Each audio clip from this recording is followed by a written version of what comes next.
తాకట్లో ఉన్న బంగారాన్ని విడిపించి ఆ రోజున మార్కెట్ ధర కట్టి మిగిలిన డబ్బును మీకు అందిస్తుంది కొమ్మూరి గోల్డ్.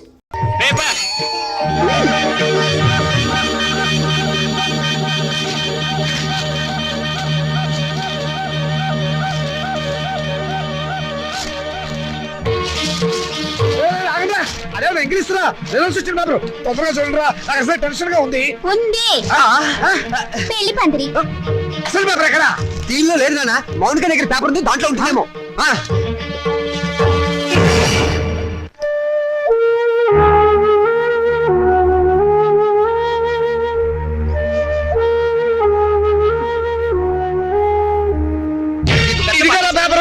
రండి, దేవుడికి దండం పెట్టుకుని చూడండి. ఆడపిల్ల మహాలక్ష్మి, ముందు దాని నెంబర్ చూడండి. మాకు తెలుసులేవే. ఇదిగో ఇక్కడుంది. వరుడికి 50 ఏళ్ళట. ముసలాడు. రాజా, నీ నెంబర్ కనపట్టలేదేమిట్రా? ఒకవేళ అది లాటరీ టికెట్ నెంబర్ ఏమోనండి. వీడు స్టేట్ ఫస్ట్ వచ్చి ఉంటాడా? ఫ్రంట్ పేజ్ లో చూడండి. అంత కష్టపడి చదివితే నెంబర్ లేకుండా ఉంటుందా? ఈ చివరుందేమో చూడండి. చూసారే, 1-10 సార్లు చూసా. నెంబర్ ఉంటేగా కనపడటానికి. అంటే నేను తప్పినట్టేనా నాన్న?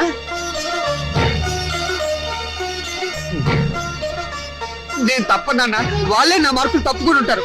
అవును, నేను కూడా అదే అనుకుంటున్నాను. కొందరు పాపిస్ట్ కళ్ళు పడితే అంతే. వీడి ఫెయిల్ అయితే దాన్ని తిడతారేమిటండి పాపం. దాని నెంబర్ ఉందేమో చూడండి. ఏమిటో చూసేది? అదేమన్నా పెద్ద సరస్వత పాసడానికి? దానికి ఇక వంటిల్లు అంతకినలే గతి. మరి పెళ్ళో?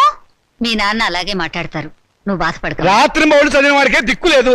రై, నువ్వేం బాధపడకరా. పదో పరీక్ష పోతే పోయింది, మళ్ళీ చదువుతుంది కానీ. ఓకే, అసలు దీన్ని చదువుకు పెట్టే ఖర్చుతో వీడి ప్రైవేట్ చెప్పిస్తే స్టేట్ ఫస్ట్ వచ్చి ఉండేవాడు. నేను పాస్ అవుతాను తెగ ఎగిరిపెట్టావు కదా. ఇప్పుడు ఏమైంది? క్షవరం అయిపోయింది. ఇందిరాగాంధీ ప్రధానమంత్రి అయినప్పటి నుంచి ప్రతి ఆదానికి అంత అయిపోవాలే. చదివించాలి కానీ ఏమేవ్, నేను తలంటి పోసి మూల కూర్చోబెట్టు. నమస్కారం సార్. నమస్కారం. రామచంద్రయ్య గారు అంటే నేనే. మీరు అయితే మళ్ళీ నమస్కారం సార్. నా పేరు విద్యాపతి, నేషనల్ ఎడ్యుకేషనల్ అకాడమీ ప్రిన్సిపాల్ని. మా చెల్లెలు మౌనిక. ఏమిటండి ఈ ఫోటోలు హడావిడి? కంగ్రాచులేషన్స్. దేనికి? మీ అమ్మాయి మౌనికి ఎంసెట్ పరీక్షలో స్టేట్ ఫస్ట్ వచ్చిందండి.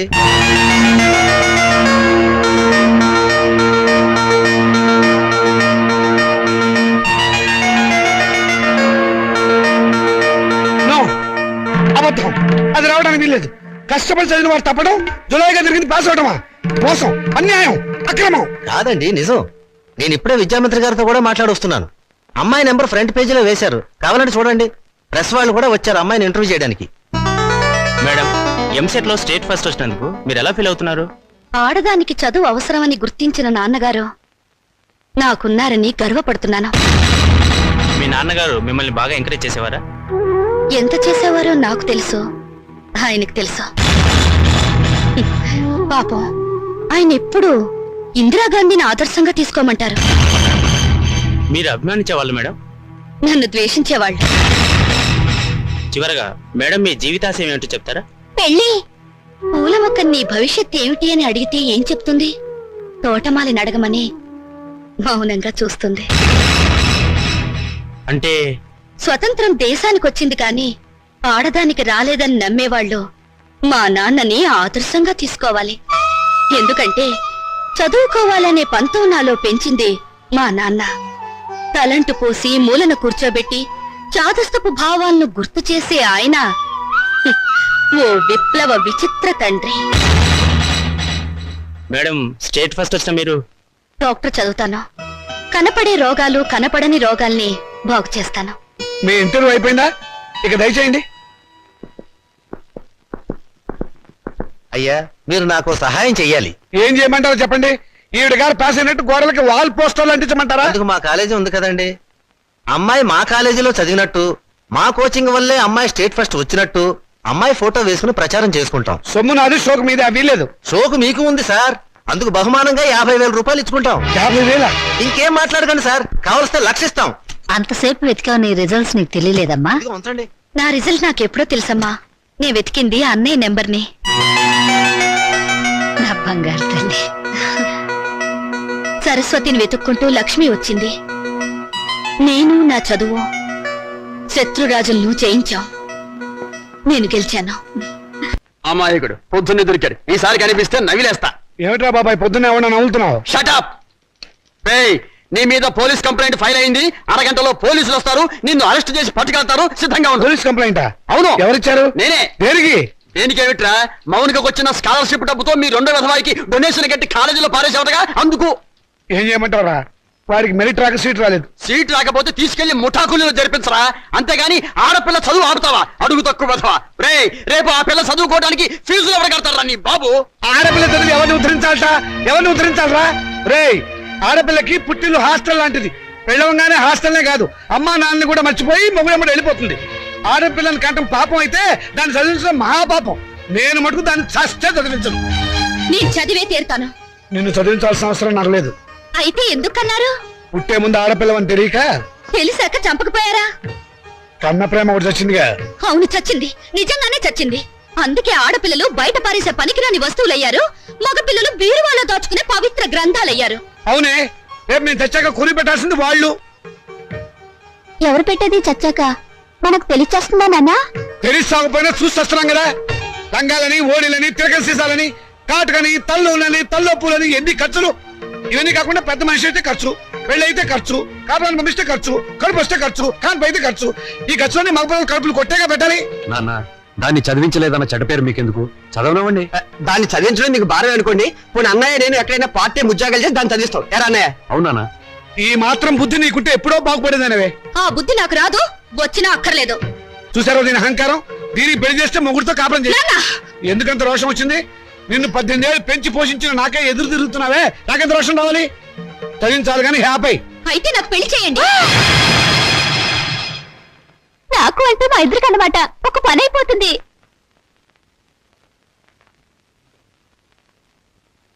నువ్వు మాట మీద నిలబెడతావా? నిలబడతాను. కానీ ఒక విషయం, రేపు నన్ను కట్టుకున్నవాడు మధ్యలో పోతే నా గతేమిటి? వదిలేస్తే నాకేమిటి దారి? నా జీవితానికి బ్రతుకి ఏమిటి గ్యారంటీ? బ్రతికినంత కాలం పుట్టింట్లో పడి కుక్క తిండి తినాలి, మీ చేత చాలు పిలిపించుకోవాలి, అంతేగా? ఆడదానికి ప్రాణం పోసేది, జీవితం ఇచ్చేది మెళ్ళో తాళి కాదు, చదివిన చదువు. శభాష్, భలే చెప్పావమ్మా. నా ఆయుష్ కూడా బేషరతుగా నీకు ట్రాన్స్ఫర్ చేస్తున్నాను. రెండు కలిపి 200 సంవత్సరాలు హ్యాపీగా బతికేసాయి. నమస్కారం సార్ మూర్తి గారు. నువ్వు అక్కడే తక్కువ ఎవరా? ఎవరేం చెప్పినా నా నిర్ణయం మారదు. తెలుసురా, అడుగు తక్కువ కదవా. నువ్వు ఇలాంటి దౌర్భాగ్యపు నిర్ణయం ఏదో తీసుకుంటావని తెలిసే నేను వచ్చాను. చూడు, ఎవరు అవునన్నా కాదన్నా మౌనిక చదివే తీరుతుంది. నువ్వెలాగూ చదివించవని తెలిసిపోయింది, అందుకే నేను చదివిస్తా. ఇవాటి నుంచి మౌనిక నా రెండో కూతురు అనుకుంటా. అవునమ్మా. చూడండి మూర్తి గారు, తమరు చేయాల్సిందల్లా ఒక్కటే. దాని అప్లికేషన్ మీద తండ్రిగా ఒక సంతకం గీకి పారేయండి. దానికి కూడా ఏదైనా కూలీ కావాలని చెబితే నేను ఇస్తాను. అమ్మడు మౌనిక, విమర్శించేవాడు లేకపోతే ఎదిగేవాడికి ఎంకరేజ్మెంట్ ఉండదు. వాడి తిట్లు చీవాట్లు నీకు విటమిన్లు ప్రోటీన్లు అనుకో. వాడు నిన్ను కాదు అనడమే నీ ఎదుగుదలకు మంచి దారి.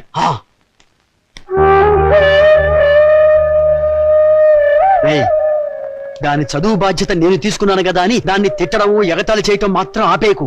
ఆపితే దాని ఎదుగుదల ఆగిపోతుంది.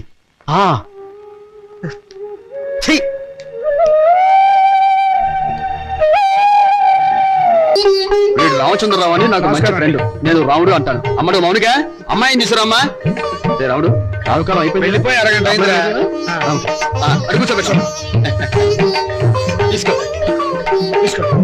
చూడండి, మా అమ్మాయి అందంగా లేదని ఏ వెధవా అనడు. తమరేమంటారో నాకు తెలియదు. అమ్మాయికి ఏమండి చక్రవడ్డీలా ఉంది. ఏమయ్యా పెళ్లి కొరక, చూడటం అయిందా? ఇప్పుడే బాగా చూడు. రేపొద్దున కన్నొంకరా కాలొంకరా అంటే నేను ఊరుకోను. అచ్చం సినిమా హీరోయిన్లా ఉందండి. బాబాయ్, అమ్మాయి వాళ్ళకి నచ్చింది. మరి కట్నాలు కానుకల విషయాలు కూడా మాట్లాడు. కట్నమా కాకరకాయ? కట్నం పేరెత్తితే చెప్పుచ్చు కొడతా. ఏ ఇవరా? ఏమిటి చెప్పా? కట్నం అయితే చచ్చిన ఇవ్వను. చూడండి మాస్టారు, నాకు 2 పిల్లలు, ఒక ఆడ ఒక మగ. ఈ అడుగు తక్కువ వెధవలా కాకుండా ఆడని మగని సమానంగా చూసే అభ్యుదయ భావాలున్న వెధవని నేను. మరో విషయం, నాకున్న ఆస్తిని 3 భాగాలు చేశాను. అందులో ఒకటి నాకు, ఒకటి మా అమ్మాయికి, 3వది మా అబ్బాయికి. ఇంకో షరతు, నాకు ముసల్తనం వచ్చిన తర్వాత 6 నెలల పాటు మా అమ్మాయి దగ్గర, 6 నెలల పాటు మా అబ్బాయి దగ్గర ఉంటాను. ఇవన్నీ మీరు బాగా ఆలోచించుకోండి. అంతా బాగానే ఉంది, ఆ చివరిదే బాలేదు. మొదలు పెడితే బాగానే ఉంటుంది. ఏం బాగుండదు బాబాయ్. అర్థం లేని మాటలు మాట్లాడి సమాధానం చెడగొట్టుకోకు. శుభ్రంగా అబ్బాయి కాళ్ళు కడిగి కన్యాదానం చెయ్యి. నువ్వు నోరుమోయ్. వీళ్ళ దరిద్రపు కాళ్ళు కడగాల్సిన దరిద్రం నాకు పట్టలేదు. నీకంత సరదాగా ఉంటే ఆ కట్నాలు కనుకలేవో వాళ్ళ మహాలు కొట్టి ఆ దరిద్రపు కాళ్ళు నువ్వే కడుక్కో, నాకు అవసరం లేదు. అది కాదురా. నువ్వు ఇంకేం మాట్లాడద్దు, ఎవరు బయలుదేరచ్చు. ఇంత జరిగాక ఇంకా ఉంటావా? పదవే. క్షమించండి, ఒక్క నిమిషం ఆగండి. మీరేం అనుకోకపోతే తమరు ఒక్కసారి మా ఇంటికి వచ్చి మా పెద్దమ్మాయిని చూడండి. వీడి కూతురు కంటే అంతకత్తే బాగా చదువుకుంది. పైగా దాన్ని చేసుకున్నవాడు సినిమా యాక్టర్ అవుతాడని కోయవాడు జోషి కూడా చెప్పాడు. మీరు అనుకున్నట్టు కాకపోయినా కొద్దో గొప్ప కట్నం కూడా ఇచ్చుకోగలను. రేపు తిథి కూడా చాలా బాగుంది. తప్పకుండా రేపే వచ్చి చూడండి. సరే, అలాగే వస్తాం. అమ్మాయికి సంగీతం అంటే చాలా ఇంట్రెస్ట్ అండి. కానీ అమ్మాయి పాట పాడితే భర్తకు గండం అన్నారు. అందువల్ల సంగీతం అనిపించేశాను. భోజనం కూడా సరిగ్గా చేయదు. పగటిపూట 2 ముద్దలు, రాత్రిపూట 1 ముద్ద. తనలో పూలు కూడా పెట్టుకోదు. పెట్టుకుంటే తనలో పోస్తుంటా. చూసారా, ఖర్చే లేదు. ఏమిటో ఈ కాల పాడపిల్లలు.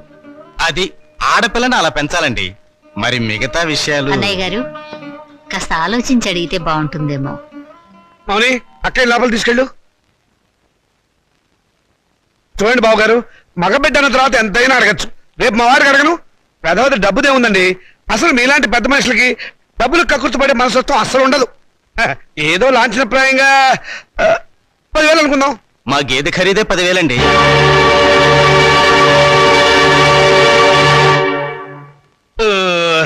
సరిగా చెప్పారు. ఇంకొక 5,000. మొన్న మా వంటోడికి ఇచ్చారు.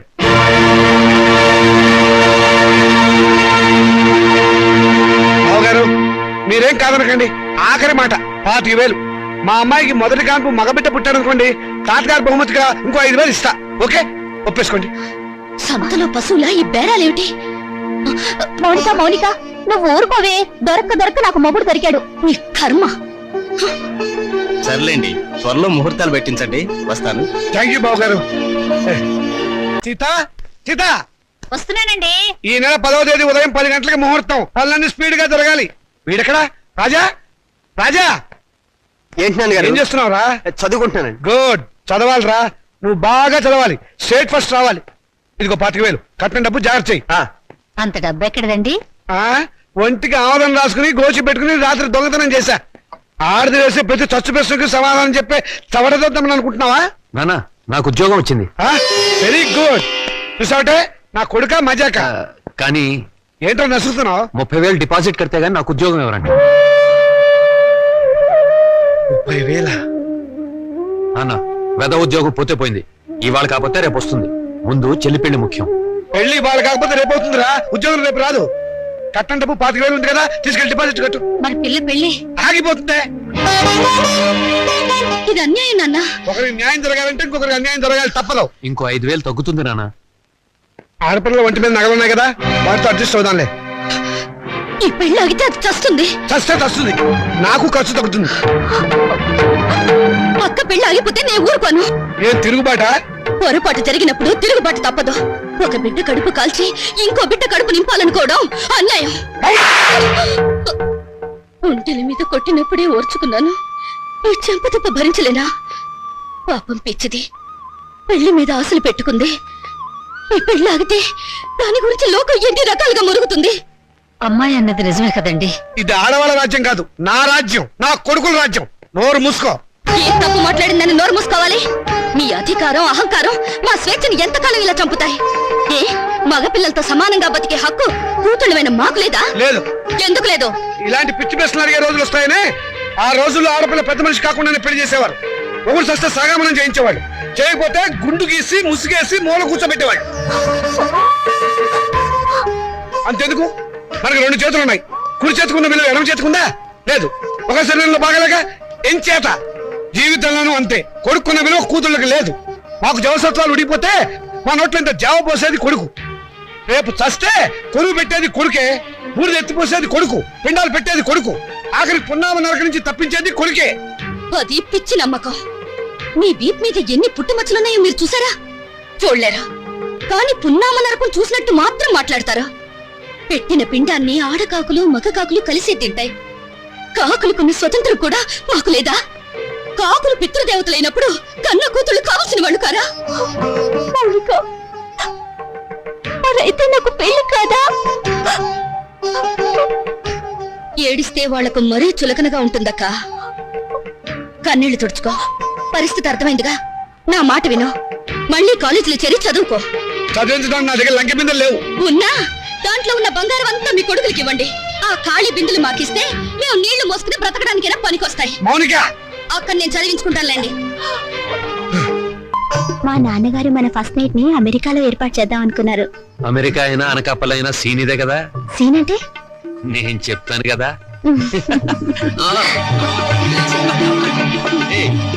అయ్యో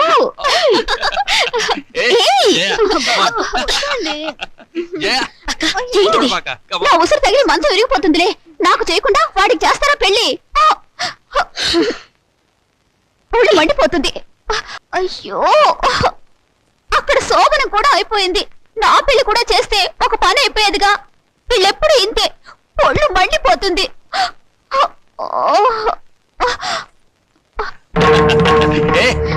అబ్బా, వద్దండి.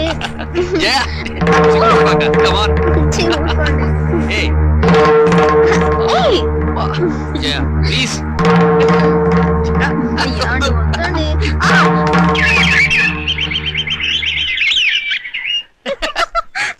ఏయ్, వదినా రాత్రి గదిలో తేలు కుట్టిందా? కెవ్వు నరిచావు? కాదు, మీ అన్నయ్య కుట్టాడు. పిచ్చివాగుడు నువ్వు. పోమ్మా.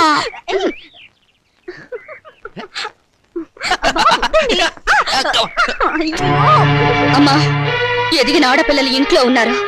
నీ కొడుకు నీ కోడల్ని కాస్త మనుషుల్లాగా ప్రవర్తించమని చెప్పు. నువ్వు మాత్రం ఏమిటే ఇప్పుడు పోవడం పొదుపోయాక రావడం, ఇది సంసారం చేసే గొప్పేనా? రాత్రి పడగది నుంచి వచ్చిన శబ్దాలు విని నాకు అదే అనుమానం వచ్చిందమ్మా. మొద్దు విన్నావా దాని మాటలు?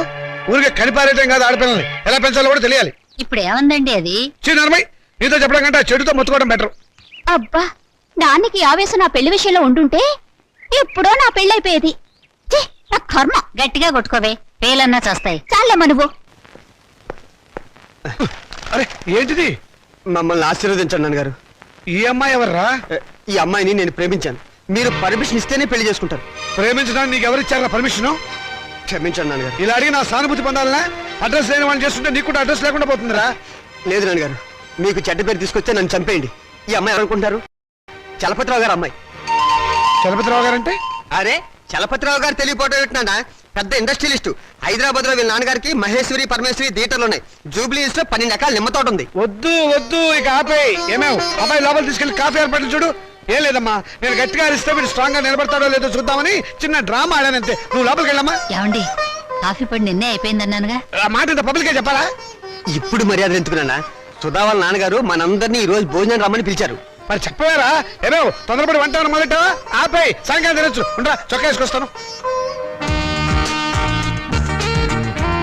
Very good, very good. చూడండి రామచంద్రయ్య గారు, మా అమ్మాయిని మీ అబ్బాయికి ఇచ్చి చేయడంలో ఏం అభ్యంతరం లేదు. కానీ ఏమిటి మీ సందేహం చెప్పండి. మీ రెండో అమ్మాయిని మా ఏకైక కుమారుడికి ఇచ్చి చెయ్యాలి. అంతకంటే మహద్భాగ్యమా? తప్పకుండా చేద్దామండి. అయితే ఒక విషయం, మా వాడికి కొంచెం పిచ్చుంది. ప్రస్తుతం వాడు పిచ్చాసుపత్రిలో ఉన్నాడు. అయినా సరే మీరు ఈ పెళ్లి ఒప్పుకుంటేనే మా అమ్మాయి మీ ఇంటికి వాళ్ళు అవుతుంది. దాందే ఉందండి, గొప్ప గొప్ప మేధావులందరూ అలాగే ఉంటారు. అంతెందుకు పాత అర్థాంగ సినిమాలో అక్కడే నాయకులు పిచ్చుంటే సావిత్రి మార్చుకోవాలా? అంతెందుకు ఈ మధ్య వచ్చిన ఆపద్భ్రాంతుడు చిత్రంలో ఆ హీరోయిన్ అదే మీనాక్షి శేషాద్రిని ఆ హీరో ఎవర్రా? చిరంజీవి గారు. అచ్చు నాలాగే ఉంటారు. అచ్చు మావాడిలాగానే ఉంటాడు, మార్చుకోవాలా? అలాగే ఇది. నాన్న, అవి సినిమాలు, జీవితం కాదు. జీవితాలు చూస్తే సినిమాలు తయారు చేస్తారు. నువ్వు నోరు మూసుకో. నోరు మూసుకుని ఇన్నాళ్ళు బ్రతికాను. మౌనిక, చూడండి సార్, మాకు తండ్రి లేడు. ఆయన దేశాల మీద పోయాడు.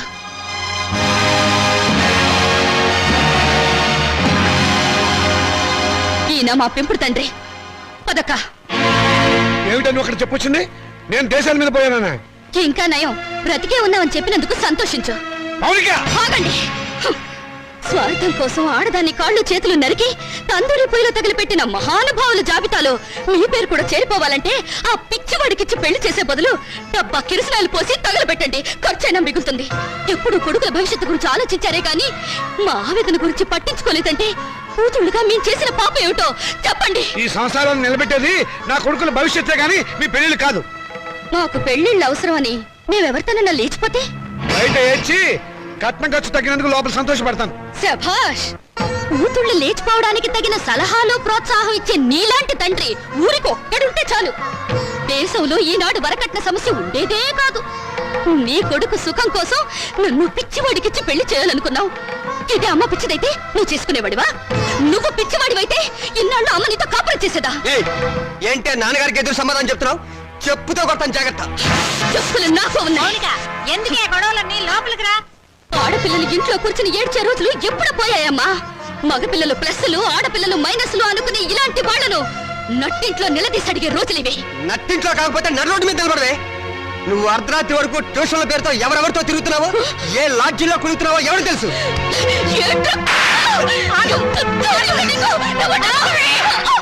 సంగతి అంతా నాకు తెలిసే. నువ్వు నోర్మయ్యా. నేను అన్న దాంట్లో తప్పే ఉందమ్మా. దీని చెడుతురులకు రేపు కడిపైతే తలదించుకోవాల్సింది బేవు. విన్నావమ్మా? వీడు నేను చెడిపోయానంటున్నాడు. ఆడపిల్ల తన దాపరికాలు తల్లి దగ్గర దాచదు కదమ్మా. నేనెంత మందితో తిరిగాను, ఎంత బాగా చెడిపోయాను నువ్వే వీడికి చెప్పమ్మా. మౌనిక, వీళ్ళు నీ కొడుకులే కదూ. కొడుకులు కొరివి పెడతారని మమకారంతో కూతుళ్ళకు తల కొరివి మీరు పెడతారా? నాన్న, మీరు స్వర్గంలో సంసారం చేస్తే మగ పిల్లలు, నరకంలో సంసారం చేస్తే మేం పుట్టావా? ఏనన్నా, పసితనంలో మగ పిల్లలకు పనికిరాని బట్టలు మాకు తొడిగి స్కూలుకి పంపారు. అప్పుడు దేవుటని అడిగే తెలివి లేదు. వయసు వచ్చాక చిరిగిపోయిన నీ కొడుకుల లుంగీలను లంగాలుగా మార్చి మమ్మల్ని కట్టుకోమన్నారు. అప్పుడు వా తెలిసినా అడిగే ధైర్యం లేదు. ఈ రోజు నేను చెడిపోయినని నింద వేసి నా శీల మీద వీళ్ళు బురద చల్లారు. చెడిపోయిన కూతురు ఇంట్లో ఉంటే వ్యాపారం చేసుకోక ఇంకా నీకు వీళ్ళకు ఉద్యోగాలు ఎందుకు? ఒకడు బస్ స్టాండ్ లో, ఒక రైల్వే స్టేషన్ లో నిలబడి ఖాతాలు తెస్తారు. నువ్వు ఇంట్లోనే ఉండి వ్యాపారం చూసుకో. నా రేటు ఎంత అని అడగను, నా రేటు పెంచమని డిమాండ్ చేయను. నీ కొడుకులు చదువులకే కాదు, వీళ్ళిద్దరు బిల్డింగ్లు కట్టుకోవడానికి కూడా ఈ కూతురు ఉపయోగపడుతుందని నువ్వు తెలుసుకో. విలువేంటో తెలియాల్సిన అవసరం ఇక్కడ ఎవరికి లేదు. నువ్వు నోరు మూసుకుని లోపలికి వెళ్ళు. పోతాను. నేను ఇక్కడే ఉంటే నిజంగానే నన్ను చెడగొట్టి ఆ డబ్బుతో మీ అవసరాలు తీర్చుకుంటారు. మిమ్మల్ని మీ ఇంటిని విడిచిపెట్టి వెళ్తే తప్ప నేనుగా బ్రతకలేను. మౌనిక ఆగు, నేను నీతో పాటు వస్తాను. నువ్వెక్కడికే? మౌనిక ఎక్కడ ఉంటే నేను అక్కడే ఉంటాను. ఎందుకంటే నేను ఈ ఇంట్లో ఉంటే మీరు నా పెళ్లి చేయరు, ఎవరికైనా అమ్మేస్తారు. అందుకే నాకు తొందరగా పెళ్లి కావాలి. నేను మౌనికతో వెళ్ళిపోతాను. పిచ్చ పిచ్చగా ఉందా? గడప దాటావంటే కాళ్ళు చేతులు నరికేస్తాను, జాగ్రత్త. ప్రాణాలు తీస్తావన్నా భయపడా. నువ్వు పదక. అవసరం అయితే అది జరుగుతుంది. నోరు మూసుకుని ఇంట్లో పడి ఉండండి. మర్యాదగా మమ్మల్ని బయటికి వెళ్ళనివ్వండి. ఆగండి.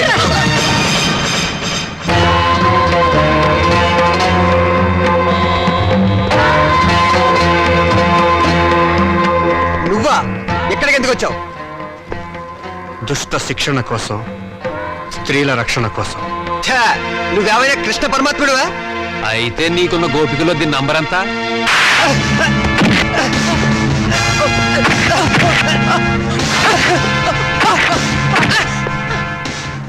లెక్క పెట్టి నెంబర్ ఎంతో మీరే తెలుసుకోండి. రామోనిక,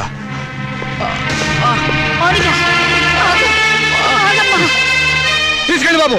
మా దరిద్రం వదిలిపోతుంది, పీడ విరగడైపోతుంది. కానీ ఒక్క విషయం గుర్తుంచుకోండి, బిడ్డలనే మమకారం మా మీద మీకు లేకపోయినా తల్లిదండ్రులనే గౌరవం, బాధ్యత మాకున్నాయి. ఎప్పటికైనా మిమ్మల్ని ఆదరించడానికి మీరు కాదన్న ఈ కూతురు ఉందని మీరు మర్చిపోకండి.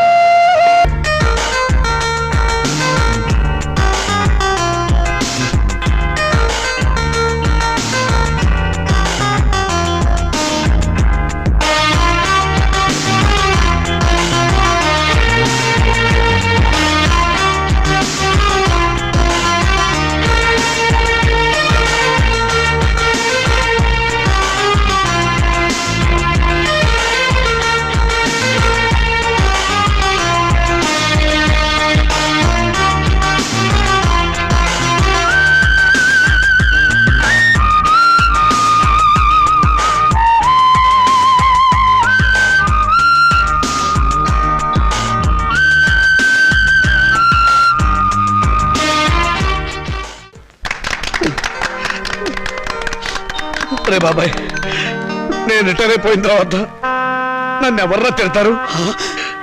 వేరే ఎవరికో ఎందుకు ఇస్తాను రా అవకాశం? ప్రతిరోజు ఆఫీస్ అయిపోయిన తర్వాత నేనే మీ ఇంటికి వచ్చి మరీ తిడతా. అడుగు తక్కువ వెధవా.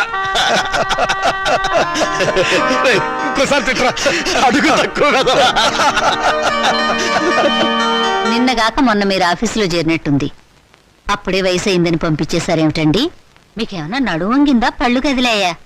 ఈ గవర్నమెంట్ వాళ్ళు మరీ అన్యాయంగా ఉన్నారు. సీత, ఉమ్, మన పెళ్ళప్పుడు 2 పేర్ల గొలుసు చేయించమని అడిగావు, గుర్తుందా? మీరు చేయించలేదుగా. ఇప్పుడు చేయిస్తానే, 2 గొలుసులు చేయిస్తాను. నాకు పిఎఫ్ వస్తుంది. ఒక్కటి చాలండి, మరీ ఎందుకు అతిగా? అది కాదే, 15 నాళ్ళు దర్జాగా మెళ్ళలు వస్తుంది తిరుగు. కావాలంటే కొడుకులు వేసుకుంటారు మనం పోయాక. అవే మాటలన్నా, మీరు నిండు నూరేలు బతకాలి. బాధ్యతలు అయిపోయినవండి, ఇక మీకు బరువు అవుతామేమో రా. నాన్న మీరు మాకు బరువు ఎలా అవుతారు? అలా అనుకుంటే అమ్మ 9 నెలలు మమ్మల్ని కడుపులో భరించగలిగేదా?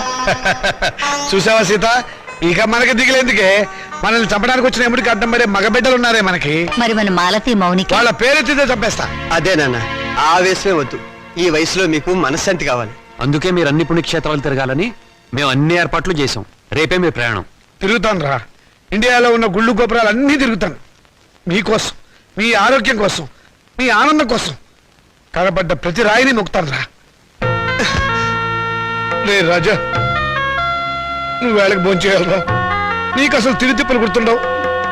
అలా ఉంటే ఆరోగ్యం పాడైపోతుంది. జాగ్రత్త. ఏమ్మా, వీడు అసలే బతకస్తుడు. నువ్వు దగ్గర నుండి తిండి తినిపించాలి, లేకపోతే తిండి వీడు.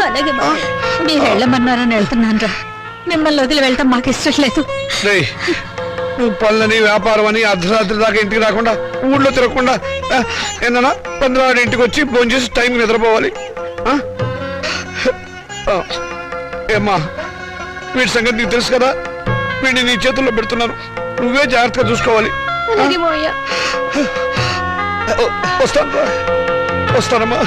మీ ఆరోగ్యం జాగ్రత్త నాన్న.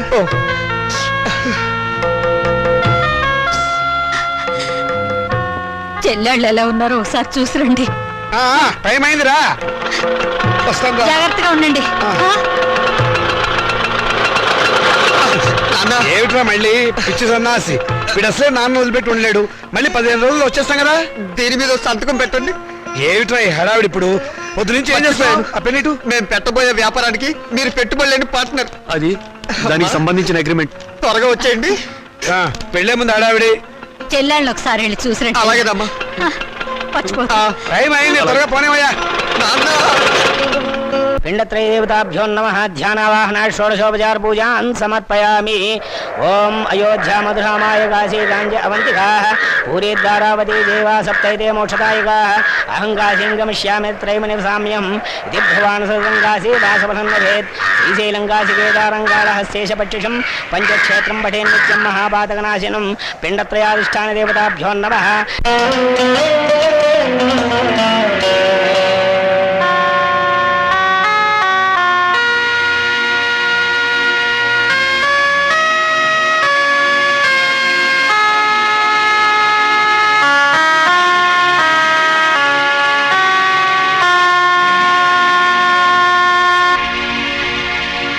బాబాయ్, రే బాబాయ్. ఎవరు? నేను బాబాయ్, బాగున్నావా?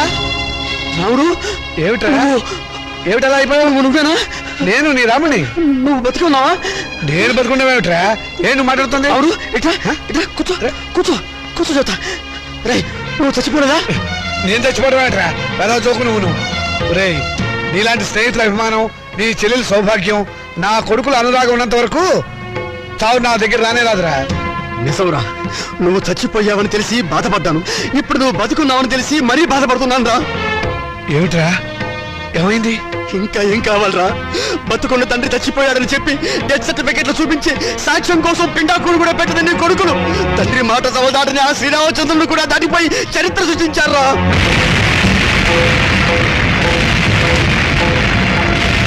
నేను చచ్చిపోయాని చెప్పి నా కొడుకులు పిండాకుడు కూడా పెట్టారు. ఇంకా నయం, బతుకుండగా నీకు కూడు పెడతారో లేదో తెలియదు కానీ నీకు పిండాకుడైనా పెట్టినందుకు సంతోషించు. కొడుకులు తలకొరివి పెడతారని, వాళ్ళు నిన్ను ప్రమోషన్ మీద స్వర్గానికి పంపిస్తారని ఇన్నాళ్ళు ఎగిరి పడేవాడివిగా. ఓ వెళ్ళి వాళ్ళు పెట్టిన పిండాకుడు ఎక్కడుందో వెతుక్కొని దాని మీద చిటికని విషం చల్లింపించేయరా. స్వర్గం సంగతి ఎలా ఉన్నా నీకు ఈ నరకం బాధ తప్పుతుందిరా.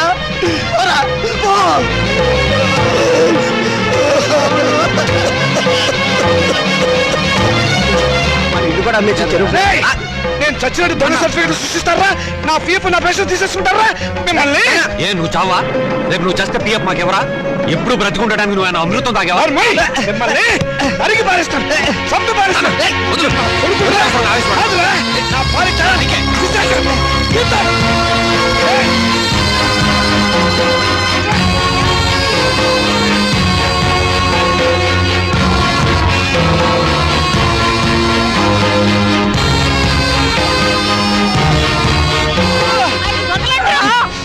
ముసలాడివి నీకే ఇంత ఆవేశం ఉంటే గుర్రాల్లో మాకెంత ఉండాలి? ఎరగబడి కొట్టే చస్తావా నాగం?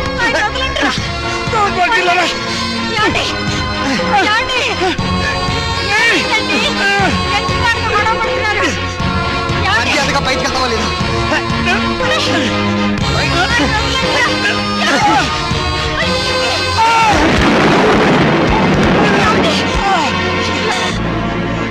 దౌర్భాగ్యులారా, ఈయన జీవితం అంతా సంపాదించింది మీకే దారిపోసారు కదరా. ఎందుకురా మీ నాన్నను మోసం చేశారు? లేకపోతే మమ్మల్ని మోసం చేస్తారని. లోకులు కాకులై కూస్తే రేపు మీ మనసు మరి మీ కూతురికి ఆస్తి పంచాలనే ఆలోచన మీకొస్తే మాకు అదేం కావాలి? అందుకనే మిమ్మల్ని కావాలని తీర్థయాత్రలకు పంపించి ప్రపంచం దృష్టిలో మీరు చచ్చారని నమ్మించాం. అందుక మమ్మల్ని తీర్థయాత్రలకు పంపింది. లేకపోతే తీర్థయాత్రలకు వెళ్ళి పుట్టెడు పుణ్యం మూట కట్టుకొస్తారానే?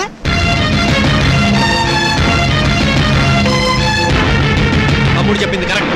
చచ్చిన తర్వాత పెట్టే కొరివి బతికుండగానే పెట్టి పున్నామ నరకంలోకి తోసేవాళ్ళు కొడుకులని అర్థం చేసుకోపోవడం ఏం తప్పు. ఈ వయసులో చేతికి ఆసరా అవుతారనుకున్న కన్న కొడుకులే పావులై కాటేస్తారని తెలుసుకోలేకపోవడం ఏం చేసిన పెద్ద తప్పు. వద్దు, మీ మొఖాలు మాకు చూపించద్దు. వెళ్ళిపోండి, మా ఇంట్లోంచి వెళ్ళిపోండి. మీరు లోపలికి పోదండి. ఆగండి, ఏంటి మా ఇల్లు అంటున్నారు? ఈ ఇల్లు మాకు రాసిచ్చినట్టు ఆయన ఎప్పుడో సంతకం పెట్టాడు. వచ్చావద్దు, మరి మాట నమ్మద్దు. నేను రాయలేదు. ఇప్పుడే మర్చిపోయావా? ఆ రోజు యాత్రలకు వెళ్ళేటప్పుడు రాసావు, గుర్తు తెచ్చుకో.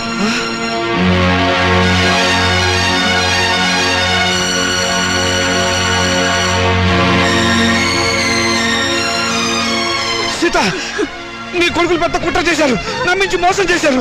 ఏంటి ఏదో పెద్ద మోసం చేసినట్టు మాట్లాడతారు? మర్యాద కుక్కలో ఒక మూలం పడి ఉండండి, ఇంత పిండం పడేస్తాం. చేస్తే సంవత్సరానికి ఒకసారి పిండం పెట్టాలి. బతుకున్నారు కాబట్టి రోజుకు 2 సార్లు పిండం పడేస్తాం. ఎందుకంటే మమ్మల్ని కని చచ్చారుగా.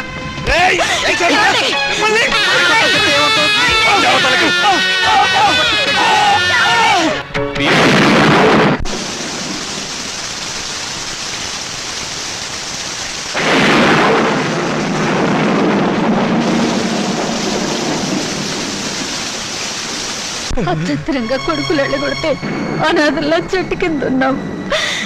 ఏమిటండి మన బతుకులు ఇలా? మనవి బతుకులా? ఇంత దారుణం జరిగిన తర్వాత ఇంకా మనం బతికే ఉన్నాం అనుకుంటున్నావా?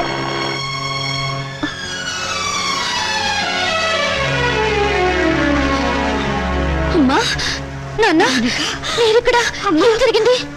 మీ అన్నయ్యలు మమ్మల్ని వెళ్ళగొట్టారమ్మా. మరి నేను గుర్తుకు రాలేదా అమ్మా? ఈ కూతురింటికి రావాలనిపించలేదా నాన్న? ఇంకా మమ్మల్ని క్షమిస్తున్నావా తల్లి? వద్దమ్మా, వద్దు. ఏం మాటలు నాన్న ఇవి? నేను మీకు చేసిన అన్యాయానికి కూతురు నన్నేగా రానంటున్నారు. ఇదే కొడుకైతే ఇలా అనగలరు. వద్దమ్మా, ఆ పదమే ఉచ్చరించకమ్మా, నేను భరించలేను. అయితే పదండి నాన్న, కూతురుగానే మిమ్మల్ని నా ఇంటికి తీసుకెళ్తాను. నా కడుపులో పెట్టుకుని కాపాడుకుంటాను. కానీ పెంచిన మీ ఇద్దరి రుణాన్ని తీర్చుకుంటాను. ఇక నుంచి నేను మీ కన్న కూతుర్ని కాదు, కన్న తల్లిని. మీరే నా బిడ్డలు.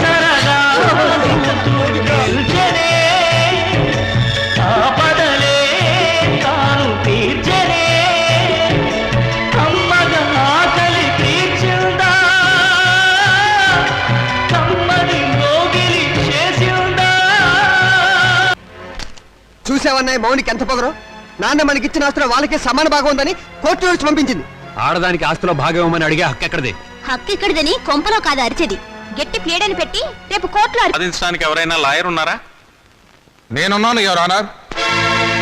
ఆడదానికి ఆర్థిక స్వాతంత్రం లేకపోవడం మూలంగానే సమాజం హీనంగా చూస్తోందని ప్రభుత్వం ఎన్నో చట్టాలు చేసింది యువర్ ఆనర్. 1937వ సంవత్సరం వరకు ఉమ్మడి కుటుంబంలోని ఆస్తిపై స్త్రీలకు ఎటువంటి హక్కు లేదు. కానీ Hindu women's right to properties act of 1937 ప్రకారం పూర్వీకుల ఆస్తిపై మగవారితో పాటు ఆడవాళ్లకు కూడా ఆస్తిపై హక్కు వచ్చింది. కానీ ఆ హక్కు ఆస్తిని అనుభవించడానికే తప్ప అమ్మటానికి గాని ఇతరత్రా ఉపయోగించుకోవడానికి గాని వీల్లేదు. హిందూ సక్సెషన్ యాక్ట్ 1956ను ఆంధ్రప్రదేశ్ ప్రభుత్వం వారు కొన్ని సవరణలు చేశారు. 1988 సంవత్సరంలో యాక్ట్ 13 ప్రకారం మరికొన్ని సవరణలు చేశారు. అందువల్లే స్త్రీలకు పురుషులతో పాటు ఆస్తిలో సమానమైన హక్కు, సమిష్టి కుటుంబ ఆస్తిలో భాగవడికే హక్కు వచ్చింది. నా క్లయింట్ ఆ హక్కుతోనే కోర్టుకు వచ్చింది యువర్ ఆనర్. ఇలా కోర్టుకెక్కే ధైర్యం లేక మగవాళ్ల దౌర్జన్యానికి బలైపోతున్న ఆడవాళ్లకు దారి చూపించడానికి ఈ కేసు చక్కని ఉదాహరణ. అయితే యువర్ ఆనర్, నా క్లయింట్ నాన్నగారి ఆస్తిని వాళ్ళ అన్నలు పంచుకొని నా క్లయింట్కు అన్యాయం చేశారు. కనుక యువర్ ఆనర్, చట్ట ప్రకారం నా క్లయింట్కి రావాల్సిన ఆస్తిలోని సమాన వాటా ఇప్పించవలసిందిగా కోర్టు వారిని కోరుతున్నాను. మీ వాదంతో మేము అంగీకరించాం. మీ క్లయింట్ అన్నలు స్వాధీనం చేసుకున్న ఆస్తిని యువరానర్, ఈ కేసులో ప్రతివాదులైన రాజాకుమారులు నాకు వకాల్తా ఇచ్చారు. నా వాదన కూడా తమరు వినాలి. ఆస్తిని పంచడంలో మీకేమైనా అబ్జెక్షన్స్ ఉన్నాయా? ఉంది యువరానర్. నా క్లయింట్స్ తండ్రి రామచంద్రయ్య గారు ప్రముఖ పారిశ్రామికవేత్త చలపతిరావు గారి దగ్గర 3 లక్షల రూపాయలు అప్పుగా తీసుకున్నారు. అది వడ్డీతో కలిపి 4 లక్షల రూపాయలైంది. దానికి సంబంధించిన నోటు తమకు సమర్పించడం జరిగింది యువరానర్. ఆస్తి హక్కే కాదు, అప్పుల్ని పంచుకోవలసిన బాధ్యత కూడా అందరి మీద ఉంది. రామచంద్రయ్య గారి ఆస్తి విలువ మొత్తం 4 లక్షల రూపాయలు. దాని 2 కూతుళ్ళు 2 కొడుకులకు సమానంగా పంచితే తలకొక 1 లక్ష వస్తుంది. అదే అప్పును పంచితే ఒక్కొక్కళ్ళు 1 లక్ష తీర్చవలసి ఉంటుంది. ఆ అప్పును నా క్లయింట్స్ ఆల్రెడీ తీర్చేశారు గనక ఇక మాలతి మౌనికలకు ఆస్తి పంచవలసిన అవసరం లేదు అని కోర్టు వారు గమనించవలసిందిగా వేడుకుంటున్నాను. నాన్న, నన్ను నిజం చెప్పనివ్వకుండా తల వంచుకునేలా చేశావు. వాళ్ళు లేని అప్పులు సృష్టించారు. నువ్వు బ్రతికే ఉన్నావని కోర్టులో ఒక్క మాట చెప్పుంటే వాళ్ళ బ్రతుకుల్లో బాంబు పడేది. బ్రతుకున్న నిన్ను చంపి పిఎఫ్ కాజేసిన నేరానికి జైలు కూడా తినేవాళ్ళు. కోర్టులో నిజం చెప్పవద్దని నువ్వు అడ్డుపడ్డావు. మా స్వేచ్ఛని, మా ఆనందాన్ని, మా బ్రతుకుల్లో కొడుకుల కోసం తాకట్టు పెడితే గానీ నీకు తృప్తిగా ఉండదు. చిచ్చి, మీ అమ్మ నిన్ను కనుకుండా ఉండుంటే మేమంతా హాయిగా ఉండేవాళ్ళం. నాకే ఎంచక్కా పెళ్లి కాకుండా కడుపు తెచ్చుకుని పిల్లల్ని కంటాను. కానీ అది మీకే చెడ్డ పేరు.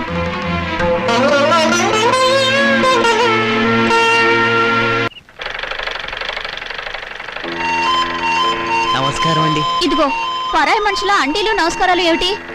ఏదో మర్యాద. అమ్మగారు లేరా? లేదు, మౌనికతో కలిసి గుడికి వెళ్ళింది. ఓహో. అన్నట్టు చంద్రం, నువ్వు ఇచ్చిన రుక్మిణి కళ్యాణ పుస్తకం చిరిగిపోయింది తెలుసా? అలాగా? ఉమ్, కొత్త తీసుకొస్తాను, బాధపడకండి. నాన్నగారు లేరా? లేరు. ఏ, ఎందుకని?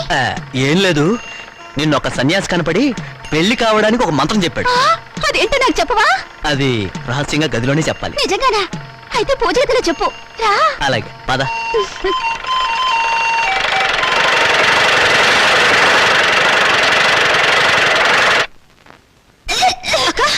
ఏందన్నావే వాంతి చేసుకుంటున్నావు? అబ్బే ఏం లేదమ్మా, రుక్మిణి కళ్యాణం బోల్డని సార్లు చదివానుగా. చదివితే వాంతులు అవుతాయా? మరి కడుపు వస్తే వాంతులు అవుతాయని చంద్రం చెప్పాడుగా. కడుపా? అవును, నాన్నగారు బాట తప్పారు, నేను నెల తప్పాను. ఎవరక్క? ఎవరు చేసరి పని? ఇంకెవరు? చంద్రం నేను రుక్మిణి కళ్యాణం బోల్డని సార్లు చదివాంగా. ఆ తర్వాత అతను నన్ను దగ్గరికి తీసుకుని ఏమేమో చేశాడు. అంతే, కడుపోయిందేమో, వాంతులు వస్తున్నాయి. వరుసగా దుబ్బలేగా ఎంత పని చేసావే. నమస్కారం. అంతా బాగున్నారా? లేదు, ఇప్పుడే చచ్చిపోయాం. పాపం ఏదో బాధలో ఉన్నట్టున్నారు. మాలతి నెల తప్పింది. ఛా, నిజంగానా? పెళ్లి కాని ఆడపిల్ల కడుపు చేసిన ఆ నీచుడెవరు? నీకు తెలీదా? తెలిస్తే వాడిని బతకనిస్తానా? మానసిని గర్భవతి చేస్తుంది నువ్వు కదా? అదే అడుగుతున్నాను. ఆ పని చేసింది నేనేనా, ఇంకెవడైనా ఉన్నాడా? నార్మల్! ఎంత ధైర్యం నీకు! ఆ అమాయకుల జీవితాన్ని నాశనం చేసింది చాలక తెలివిగా మాట్లాడుతున్నావా? నిన్ను ముక్కలు ముక్కలు నరికేస్తాను. లేదు నాన్న, ఇటువంటి వాడిని బ్రతకనివ్వకూడదు. వీడిని చంపేస్తాను. అవునుగా. చూడండి, ఇప్పుడు కావాల్సింది ఆలోచన కానీ ఆవేశం కాదమ్మా. మొదట ఆ అమ్మాయికి ఎంత ఖర్చు అయినా కడుపు తీయించండి.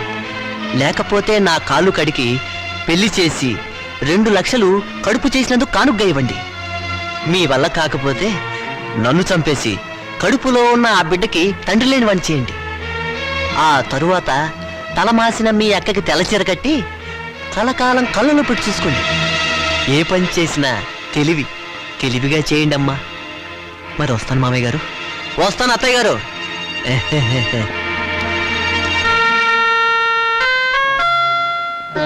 మౌనిక, చంద్రాన్ని నువ్వు నిజంగానే చంపేస్తావా? మరైతే అప్పుడు తాళి తెంచేయడానికి అతను నా మెళ్ళ తాళి కట్టలేదుగా? పోన్లే, చంద్ర చెప్పినట్టు నిజంగా తెల్ల చీరైనా కట్టుకుంటాను. గాజులు పొట్టు తీసేస్తానే, కానీ కడుపు మాత్రం తీయించొద్దు. ఎందుకంటే మొగుడు పోయినా బిడ్డను చూసుకుంటూ చచ్చిపోయేదాకా నీ ఇంట్లో పని మనిషిగానే బ్రతుకుతానే. అమ్మైనా నాన్నైనా నువ్వే అనుకుని నీతో పాటు వచ్చాను. నా బిడ్డను కూడా నీ బిడ్డలాగే చూసుకుంటావు కదా. మరప్పుడు నాకు పెళ్ళెందుకు, మొగుడెందుకు?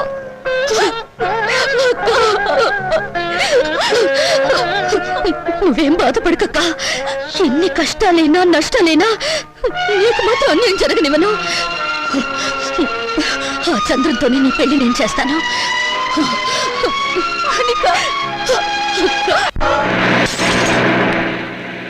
అరే బ్రదర్, నాన్నని మౌనికని మోసం చేసినట్టు నన్ను మోసం చేయవు కదా. చచ్చినా చేయను, మనం తాగిన మందు మీదట్టు. కానీ నాకు చిన్న డౌట్. ఏంటి బ్రదర్? ఆ శ్రీకాంత్ గారు అమెరికా నుంచి రాగానే మౌనిక మనల్ని కొట్టిస్తుందేమా? షడప్, దాని మెడ ఈ టైప్లో.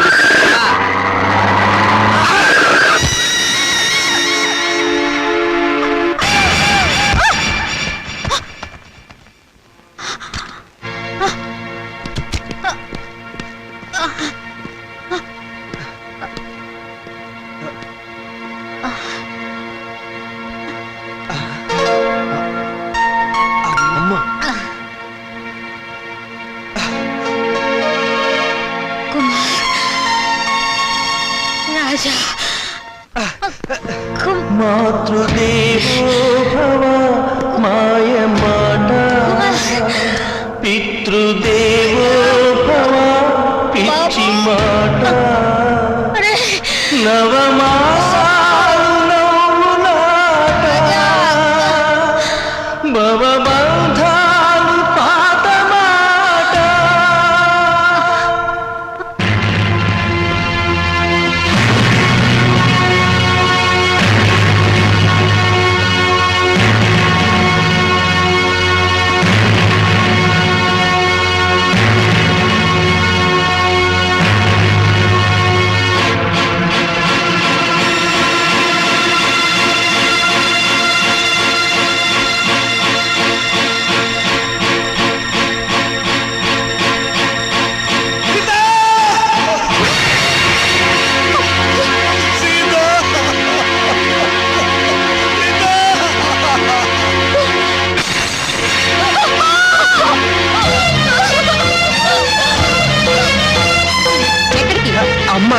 అమ్మ లేదు, బొమ్మ లేదు. ఇప్పుడు వెళ్తే దహన ఖర్చులు, దిన ఖర్చులు అన్ని మన మీదే పడతాయి. మీ అమ్మ చావు మీరు చూడలేదు. పదండి పదండి పదండి పదండి.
నాకింత విషమిచ్చి నన్ను చంపే తల్లి.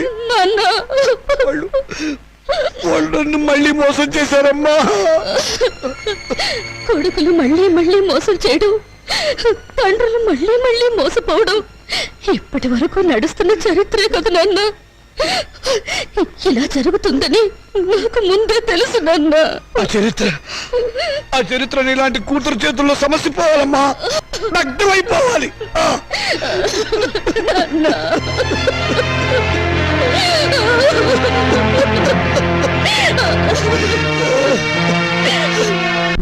అరే బాబాయ్ బాబాయ్, నువ్వు అర్జెంట్ గా నాకు సహాయం చేయాలి. ఏంట్రా? ముందు కూర్చో మాట్లాడు. ఇప్పుడు చెప్పు ఏంటి? నాకు అప్పు కావాలరా. ఏ నీ కొడుకులకి బంగారు గోచీలు చేయిస్తావా? ఒరేయ్, ఏవీ లేదు, గోచీలు లోపల ఉంటాయి కదా, నువ్వు చేయించినట్లు ఎవరికీ తెలిసే అవకాశం లేదు, డబ్బులు వేస్ట్ అవుతాయేమోనని. చచ్చిన పాముని ఇంకా చంపకురా. పాము చచ్చిందో లేదో టెస్టింగ్ చేద్దామని. ఓకే, నీకు డబ్బు కావాలి. ఇప్పుడు డబ్బుతో అంత అవసరం ఏమొచ్చిందిరా? మా పెద్దమ్మాయి పెళ్లి వెంటనే చేసేయాలరా. నాకు అర్జెంట్ గా 2 లక్షలు కావాలి. ఒరేయ్, నా జీవితంలో నేను ఎప్పుడు ఏ సహాయం అడగలేదురా. ఈ ఒక్కసారికి సహాయం చేయరా. నాకు ఎక్కడైనా 2 లక్షలు అప్పుగా ఇప్పించరా. ఒరే రావుడు, నీ కూతురు నాకు మాత్రం కూతురు లాంటిది కాదు. అసలు నా దగ్గర డబ్బు ఉంటే నేనే ఇచ్చేవాడిరా. ఈ రోజుల్లో బతుకున్న వాళ్ళకే అప్పు దొరకటం లేదు. నువ్వేమో అందరి దృష్టిలో ఏనాడో చచ్చిపోయావు. నువ్వు బతుకున్న శవానివిరా. నీ దగ్గర ఏముందిరా? నీ రక్త మాంసాలు తప్ప.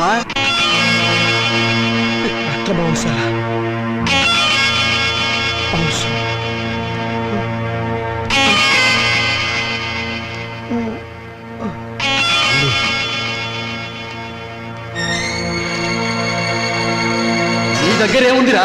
నీ రక్త మాంసాలు తప్ప. నీ దగ్గర ఏముందిరా? నీ రక్త మాంసాలు తప్ప.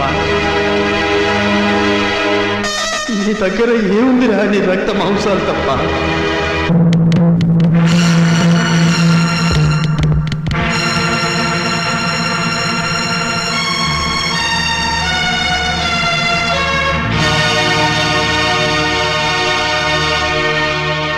సారీ రామచంద్ర గారు, మీ 2 కిడ్నీల్లో ఒకదాని కండిషన్ బాగుండలేదు, అందుకని రెండోది ఇంకొకరికి ఇచ్చే అవకాశం లేదు. ఇస్తే ఏమవుతుంది డాక్టర్? మీ ప్రాణానికే ప్రమాదం. పర్వాలేదు డాక్టర్, నాకు బ్రతకాలని ఆశ లేదు. నేను ఎప్పుడు చచ్చిపోయాను. నాకు ఇప్పుడు డబ్బు చాలా అవసరం. నేను కిడ్నీ అమ్ముకోవడం తప్ప మరో మార్గం లేదు డాక్టర్. ప్లీజ్. సారీ రామచంద్ర గారు, నా వృత్తికి ద్రోహం చేయలేదు. అలా అడగండి డాక్టర్, ప్లీజ్. మీకు చేతులెత్తి నమస్కారం పెడతాను. నాకు జీవితంలో ఇది ఒక్కటే అవకాశం. నాకు ఈ సహాయం చేయండి. Please help me. నాకు ఆపరేషన్ చేయండి డాక్టర్. నాకు ఆపరేషన్ చేయండి. అండర్స్టాండ్. ఆపరేషన్ చేస్తే మీ లైఫ్ డేంజర్. డాక్టర్, పర్వాలేదు డాక్టర్, నేను చచ్చిపోయినా పర్వాలేదు. నేను చస్తే అక్కడ 2 ప్రాణాలు బతుకుతాయి డాక్టర్. డాక్టర్, మీ కాళ్ళు పట్టుకుని ప్రార్థిస్తున్నాను డాక్టర్. మీ కాళ్ళు పట్టుకుని ప్రార్థిస్తున్నాను. ప్లీజ్. నా జీవితంలో ఈ భారతంలో చేసిన అన్యాయాన్ని ప్రాయశ్చిత్తం చేసుకోవాలి డాక్టర్. ఆ మంచి అవకాశం ఇప్పుడు వచ్చింది డాక్టర్, ఇప్పుడు వచ్చింది. మీరు కాదంటే ఇక్కడే నేను విదేశీ చచ్చిపోతాను డాక్టర్. రామచంద్ర గారు, ప్లీజ్. కల్పన, త్వరగా రెడీ చేయండి, సాయంత్రం డిస్పాచ్ చేయాలి. అమ్మా మౌని, నేను ఒకసారి మన ఊరు వెళ్ళొస్తానమ్మా. ఇప్పుడంత అవసరం ఏంటి నాన్న? అవసరం ఉండి కాదమ్మా, మనశ్శాంతి కోసం. నిజమే నాన్న, మా నూరెళ్ళి 4 రోజులు ప్రశాంతంగా ఉండిరండి. అలాగేనమ్మా. నాన్న, ఈ డబ్బు మీ దగ్గర ఉంచుకోండి. వద్దమ్మా, వద్దు. ఇక నేను ఈ రుణబాధను భరించలేను. ఇవ్వవలసిన చేత్తో పుచ్చుకోవలసి రావటం. నాన్న, తండ్రి బిడ్డల మధ్య ఆత్మీయత అనుబంధం ఉండాలి కానీ రుణానుబంధం ఉండకూడదు. నిజమేనమ్మా, నీ పట్ల నేను ఎప్పుడు తండ్రిగా ప్రవర్తించలేదు. అందుకే ఇప్పుడు రుణగ్రస్తుని అయిపోయాను. అది తీర్చుకునే ఒకే ఒక్క అవకాశం నేను చచ్చిపోయే లోపుగా ఇవ్వమని ఆ భగవంతుని ప్రార్థిస్తున్నానమ్మా. నాన్న, ఇవేం మాటలు? మీరింకేం మనసులో పెట్టుకోకుండా ప్రశాంతంగా వెళ్ళిరండి. అక్క పెళ్లి, ఈ అప్పుల సంగతి నేను చూసుకుంటాను. మీ ఆరోగ్యం జాగ్రత్తగా చూసుకోండి.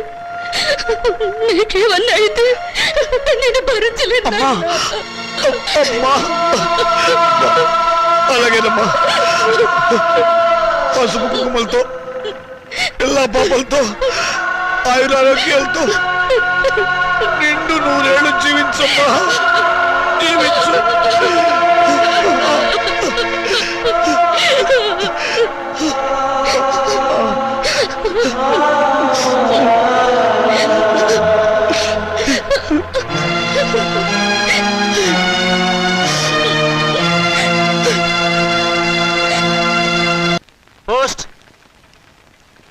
మౌనిక అంటే మీరేనా? అవును. సంతకం పెట్టండి.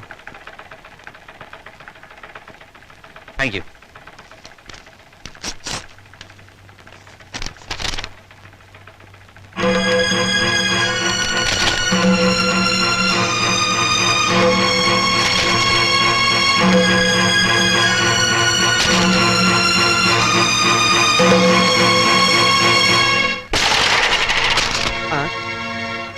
ఏమిటి ఇలా వచ్చావు? రావటానికి సిగ్గుండాలి. సిగ్గు లేని వాళ్ళ దగ్గరకు రావడానికి సిగ్గెందుకు? నోరు మూసుకుని బయటకు నాడు. నడుస్తాను. ఈ కోర్టు నోటీస్ ఎందుకు ఇచ్చారు? ఇంకా మా దగ్గర ఏం మిగిలిందని? అదే ఆస్తి మీద సమాన హక్కు కోసం. ఆస్తా ఎక్కడుంది? ఉన్నా మీరేం మిగిల్చారు? లేని అప్పులు చూపించి మొత్తం దిగి మింగారుగా. మిగిల్చాం కాబట్టే కోర్టుకెక్కాం. మాకు మిగిలింది గౌరవనీయులైన నాన్నగారు. ఆయనే మాకు ఆస్తి. ఆస్తిలో మాకు వాటా ఉంది. మనుషులు ఆత్మీయులు అవుతారు కానీ ఆస్తులు కారు. ఎందుకు కారు? అమ్మితే డబ్బు వచ్చే ప్రతిదీ ఆస్తి కింద లెక్కే. నాన్న ఒంట్లో అమ్ముకోవడానికి పనికొచ్చే ప్రతి భాగం మీద మాకు హక్కు ఉంది. అమ్మగా వచ్చిన డబ్బులో మాకు వాటా ఉంది. మీరు మనుషులా రాజులా? నువ్వేంటే రెచ్చిపోతున్నావు? నువ్వు మాత్రం ఏమైనా తక్కువ తిన్నావా? నాన్నగారి కిడ్నీని 2 లక్షలకు అమ్మేసుకోలేదు నువ్వు. ఏంటి? నాన్నగారు కిడ్నీ అమ్మేశారా? అంత అనుమానంగా ఉంటే ఇంటికి వెళ్ళి ఆయన పొట్టకోసి లెక్క పెట్టు. 1 ఉందో 2 ఉన్నాయో నీకే తెలుస్తుంది.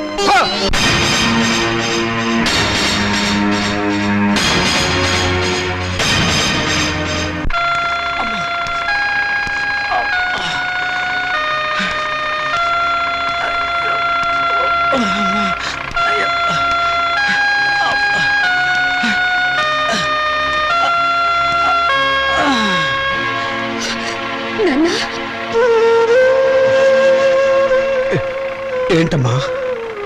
ఇప్పుడు నువ్వు ఎక్కడి నుంచి వస్తున్నావు నాన్న? చెప్పానుగా ఊరెళ్ళొస్తానని. కోరుకున్న మనశ్శాంతి దొరికిందా నాన్న?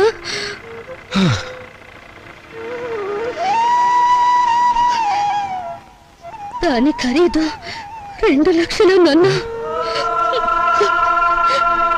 అది నీ శరీరంలో భాగం కాదా నాన్న? మౌనిక, శరీరంలో భాగాలు అమ్ముకుని మమ్మల్ని ఆదుకోవాలని చూస్తున్నావా నాన్న? ఆ దుర్మార్గులకు నా మనసును తాకట్టు పెట్టి దరిద్రుడైన వాడిని. మీ అమ్మ దగ్గరికి ఎంతో తొందరగా వెళ్ళిపోవాలని ఆశలతో ఉన్నవాడిని. అన్యాయం చేసిన ఆడపిల్లలను ఆదుకోవటానికి నా రక్త మాంసాలు అమ్ముకోవడం తప్ప ఏమీ చేయలేని వాడిని. అంతకంటే నేనేం చేయగలనమ్మా? ఇప్పుడు నీ కొడుకుల కోర్టుకెక్కింది ఆ రక్త మాంసాల కోసమే నాన్న. అంత నీచాన్ని కూడా కట్టారా దుర్మార్గులు? వాళ్ళు వదిలిపెట్టకూడదమ్మా. వాళ్ళు చూడాలి.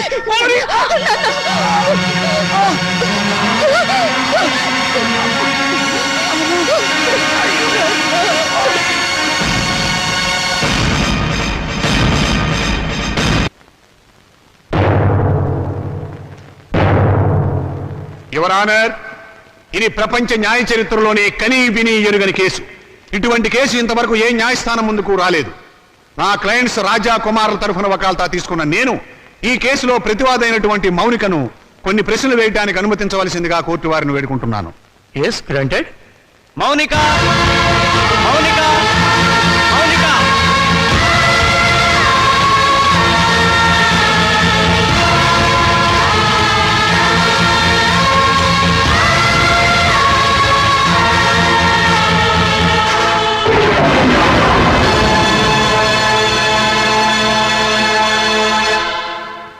చూడమ్మా మౌనిక, కుమార్ రాజాలు నీకేమవుతారు?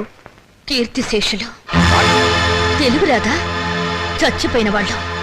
చూశారా చూశారా? ఈ అహంకారంతోనే ఈ మౌనిక సంవత్సరం క్రితం కోర్టుకెక్కింది. హిందూ వారసత్వ చట్టం 1956 ఏపీ యాక్ట్ సెక్షన్ 13A ప్రకారంగా తండ్రి సంపాదించిన ఆస్తిలో కొడుకులతో పాటు కూతుళ్లకు కూడా వాటా ఉందని కోర్టుకెక్కి పోరాడి గెలిచింది. ప్రస్తుత విషయానికి వస్తే నా క్లయింట్స్ తండ్రి రామచంద్రయ్య గారు తన మూత్రపిండాన్ని 2 లక్షల రూపాయలకు అమ్ముకున్నాడు. ఆనాడు న్యాయం, చట్టం, వారసత్వం అంటూ పోరాడి తన ఆశక్కును గెలుచుకున్న ఈ మౌనిక తన తండ్రి మూత్రపిండాలమ్మి సంపాదించిన 2 లక్షల రూపాయలు తండ్రి ఆస్తేనని, తనతో పాటుగా తన అన్నలు కూడా దాంట్లో వాటా పంచాలి అన్న ఇంగిత జ్ఞానం లేకుండా వాళ్ళని మోసం చేసే డబ్బు మొత్తం కాజేసింది. మూత్రపిండం ఆస్తి కాదు, శరీరంలో ఒక భాగం. అదే అదే యువరానర్. అది శరీరంలో ఒక భాగమే అయినా అమ్మినప్పుడు డబ్బు వస్తే అది ఆస్తి కింద లెక్క. నా క్లయింట్స్ అండి రామచంద్రయ్య శరీరం ఎవరిది? నా క్లయింట్స్ తాత నాయనమ్మలది. వాళ్ళు జన్మనివ్వబట్టే కదా ఈ రామచంద్రయ్య అనే వ్యక్తి భూమి మీదకి వచ్చింది. అంటే రామచంద్రయ్య శరీరం వాళ్ళ తాతగారిది అన్నమాట. మరి తాతగారిచ్చిన ఆస్తిని పంచుకునే హక్కు ఉన్నప్పుడు ఆయన జీవం పోసిన శరీరాన్ని పంచుకుంటే తప్పేమిటి?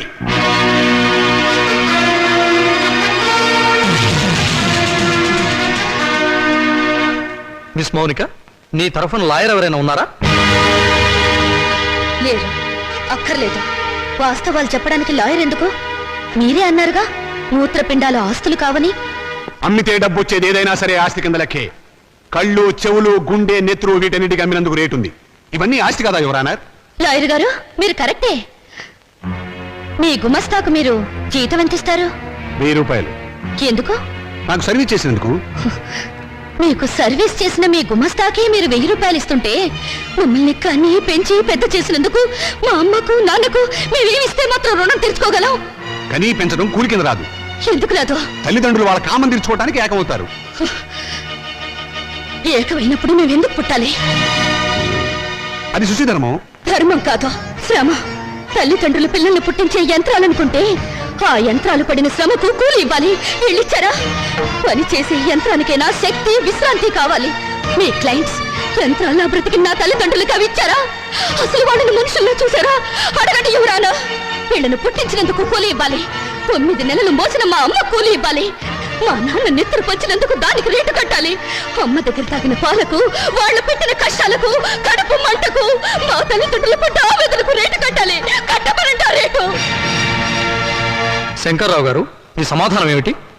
ఈ వాదనకి అర్థం లేదు యువరానర్. ఉంది, అర్థం ఉంది యువరానా. నా తల్లిదండ్రులకు కూలి ఇవ్వమని మీరు జడ్జిమెంట్ చెప్తే వాళ్ళమ్మ కూడా కూలి కోసం కోర్టుకెక్కుతుందని ఆయనకు భయం. Silence, silence. యువరానర్, మీరు ప్రతివాదిని మందలించాలి. మౌనిక, మన తాతలకి షుగరు, బీపీ ఉంటే అది వంశంలో అందరికీ వస్తుంది, అవునా? అవును. మరి రోగాలను పంచుకున్నప్పుడు ఆ రోగాలకు కారణమైన అవయవాలను పంచుకోవడంలో తప్పులేదుగా? పంచుకోవచ్చు. Note this point your honour. Lawyer గారు, మా తాతగారు చాలా మంచివారు. ఎందుకు? బుద్ధిమంతుడు కాబట్టి. ఆయన్ని కొడుకులు బాగా చూసుకునేవారు. ఎందుకు? జన్మనిచ్చాడు కాబట్టి. మరి రోగాలు వంశంలో అందరికీ వచ్చినప్పుడు బుద్ధులు కూడా రోగాలతో పాటు రావాలిగా. మీ క్లయింట్స్ తో వచ్చినాయా లేదా అని అడగండి ఒకసారి. రాలేదు కాబట్టే కోర్టుకెక్కారు. ఒక చెట్టుకు కాసిన కాయలన్నీ ఒకే రకంగా ఉండవుగా. కానీ కాయలు చెట్టును చంపవుగా. మీ క్లయింట్స్ మా నాన్నగారి మూత్రపిండాలమ్మిన సొమ్ము కోసం ఈ కోర్టుకెక్కారు. కానీ కానీ మా నాన్నగారు లేరు. సంవత్సరం క్రితం చచ్చిపోయారు. పచ్చి అబద్ధం. ఆయన బతికే ఉన్నారు. యువరానా, నా మాజీ అన్నలు వీరి క్లయింట్స్ సంవత్సరం క్రితం మా నాన్నగారు చచ్చిపోయారని డాక్టర్ సర్టిఫికేట్ ఇచ్చి ప్రావిడెంట్ ఫండ్ పెన్షన్ తీసుకున్నారు. ఈ డెత్ సర్టిఫికేట్ వాళ్ళు ఇచ్చిందే యువరానా. చూడండి, ఎప్పుడో చచ్చిపోయిన మా నాన్నగారు ఇప్పుడు ఎలా వచ్చారు? ఆయనకు మూత్రపిండాలు ఎలా ఉంటాయి? చెప్పండి యువరానా, చెప్పండి.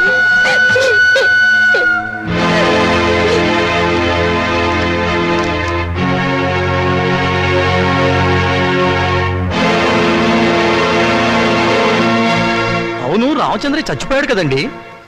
అది సంవత్సరం క్రితం చచ్చిపోయిన వాళ్ళకి బూడిద తప్ప ఇంకేముంటుంది యువరానా? నేను చావలేదు, బతికే ఉన్నాను.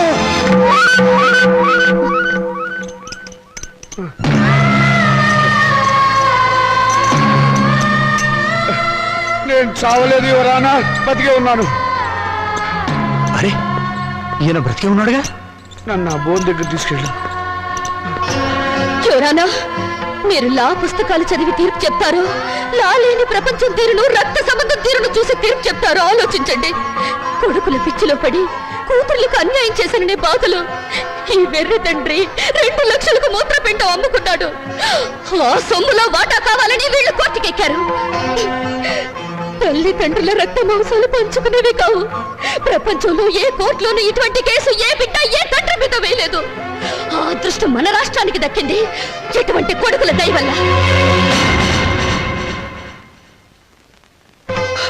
యువరానా, తండ్రి మాట కోసం రాముడు 14 ఏళ్లు అడవికి వెళ్ళాడు.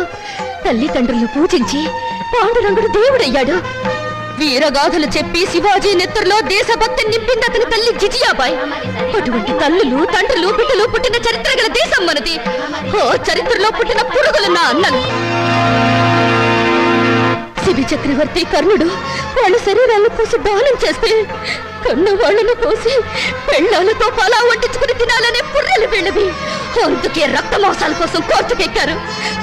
కుక్క మాంసం తినదు, కానీ మనిషి మాంసం కోసం, కన్న వాళ్ళ మాంసం కోసం ముందుకొచ్చారు.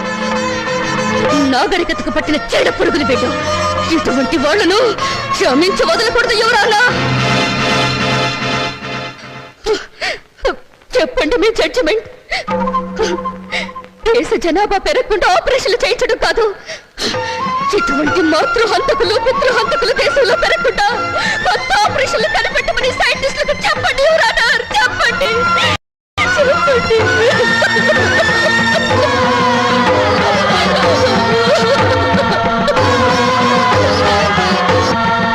మౌనిక చెప్పినట్లు కన్నవాళ్ల రక్తమాంసాల కోసం బిడ్డలు కోర్టుకెక్కడం చరిత్రలో సరికొత్త విషయం.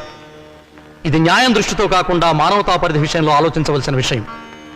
జన్మనిచ్చిన తల్లిదండ్రులను గౌరవించిన వాడు దేశాన్ని కూడా గౌరవించలేడు.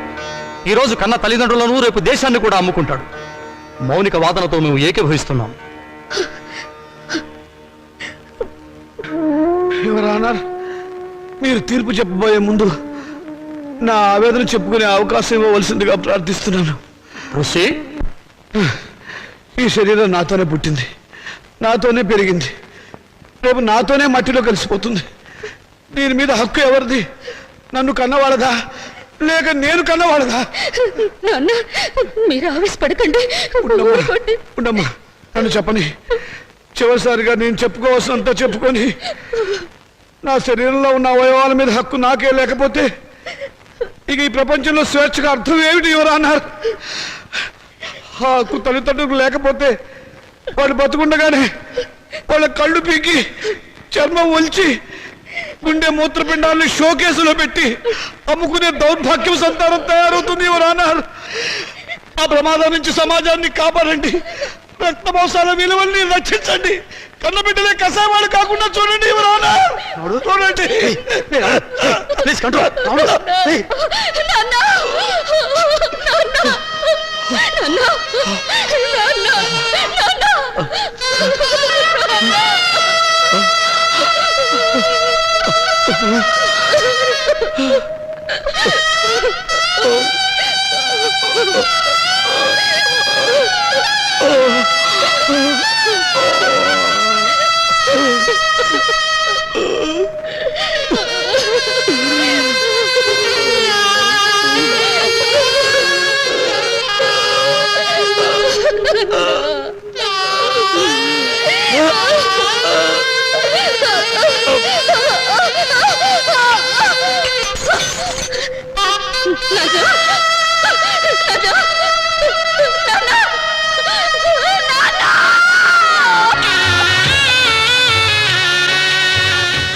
నాన్న చితికిని పండించే హక్కు నీకు లేదు.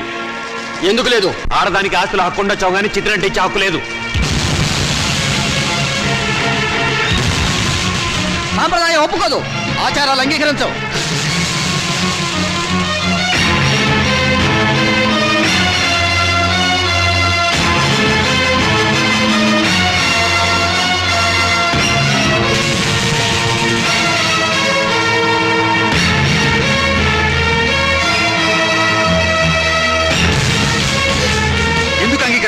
ఎవరు చెప్పారు? ఎక్కడ రాస్తుంది?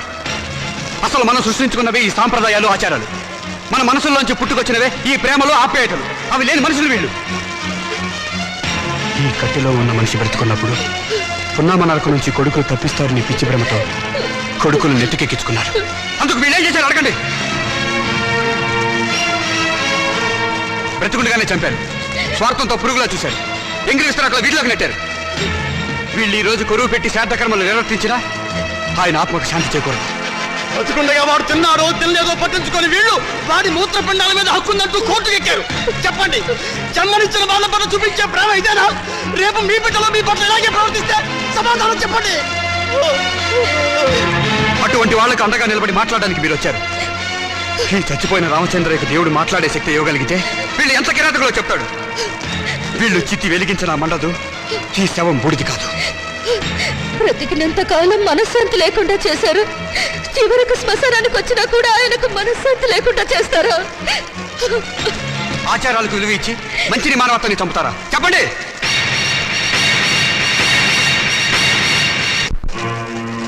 చిచ్చి వీళ్ళెంత వెదవలని మాకు తెలియదు. ఇంకా చూసారని సిగ్గు లేకుండా వెళ్ళండి.